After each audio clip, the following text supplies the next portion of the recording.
Golfinite is a modern take on the classic NES-style formula, with new elements such as course-exclusive obstacles like vortexes, turtles, and scorpions, purchasable golf tech to do things like measuring the wind, giving your ball a brief boost, having a ball that doesn't bounce, and many others.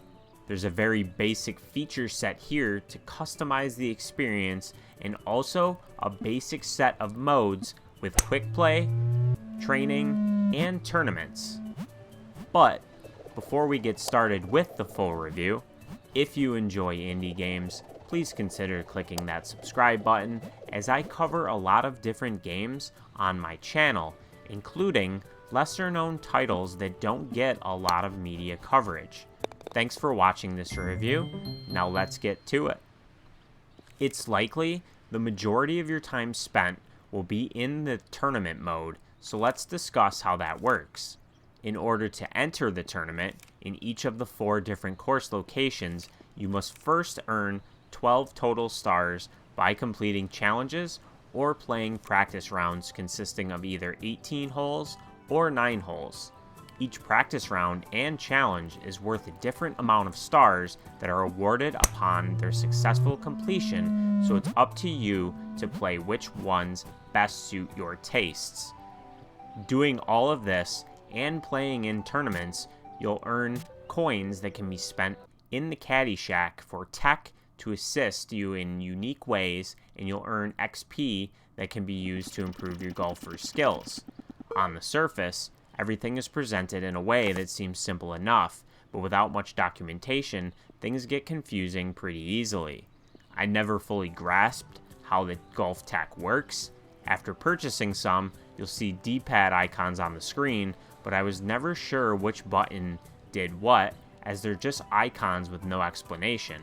On top of this, there's a lot of available golf tech to purchase, and buying everything in the store didn't seem to give me all of them to be at my disposal.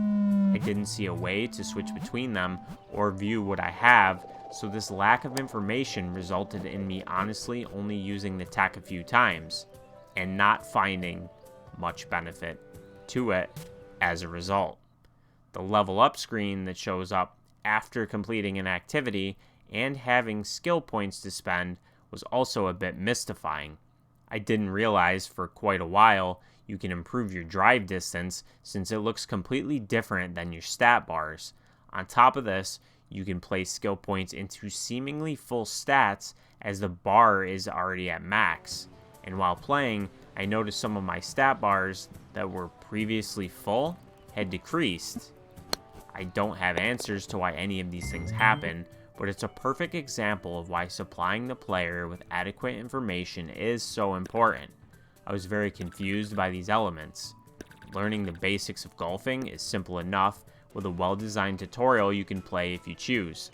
The core gameplay is satisfying as you try to hit perfect shots by lining it up just right on the power meter.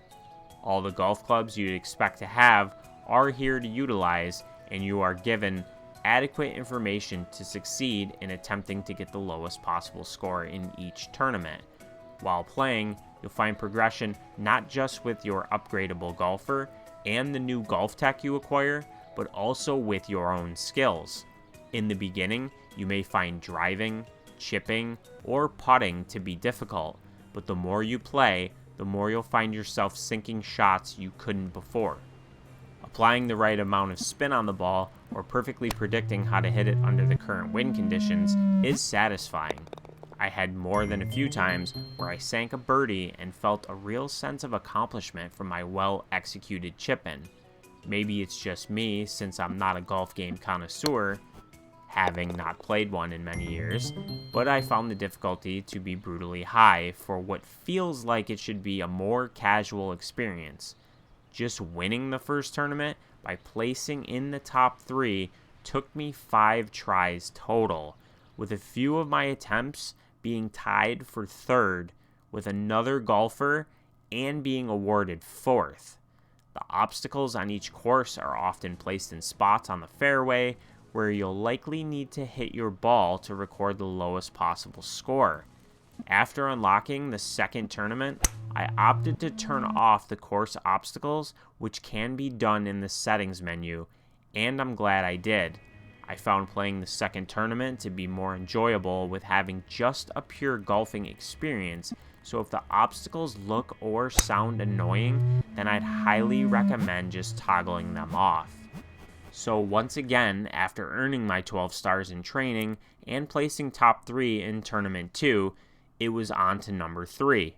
This is where the base difficulty really got to be too much for me, as I had severe difficulty completing the challenges here to earn my 12 stars. So between the golfers being way too good, leaving you minimal room for error to place top 3 and unlock the next tournament, the course design also ramps up, and the overall tedious nature of having to earn 12 stars before each tournament, this is the point where suddenly my fun was diminishing. It seemed like having, at minimum, a score of 5 under is required to place top 3 in each of the tournaments on the various 18-hole courses. The course layouts always felt varied and fun, with my only real complaint on that front being how often the hole is located far too close to the edge of the green. This way too many times resulted in me bouncing a decent chip shot right off the pin and therefore ending with a bogey. It would have been nice to have an option to pull the pin out with a button press when chipping from close range. Getting par is usually simple enough, but even 1 or 2 bogeys could land you 4th or worse. Even with obstacles off, it felt a bit too hard for me to progress at this point. I was never able to land a hole-in-one or even an eagle, so it could just be a skill issue with me, or perhaps I needed to play more and improve my golfer's stats. But either way, the difficulty did detract from my enjoyment. Overall though, I did find Golfinite to be enjoyable. Its mechanics feel really tight and satisfying. The abundance of information on the screen made it so I always felt prepared to hit the best shot I could. Where it felt a bit lacking was with its poor balancing, forced and tedious training, and lack of documentation for leveling up and utilizing the golf tech. Golfinite is a game that demands a high level of player skill for progression, so this is not a game for the casual sports game fan like myself. So there's a real lack of accessibility as a result. With all that said, I award Golfinite an average score of 7.4 out of 10. If you're a die-hard fan of golf games and the next Tiger Woods, you'll probably have no issues with the mentioned difficulty. But if you're like myself, like to pop in for a chill experience every now and again, then maybe steer clear, as you most likely won't be able to see this through to the end unless you are very persistent. I appreciate you watching this review, and I hope you found it helpful. If you enjoyed it, please like the video, comment below if you have any questions, and subscribe if you haven't done so already. And until next time, have a good one.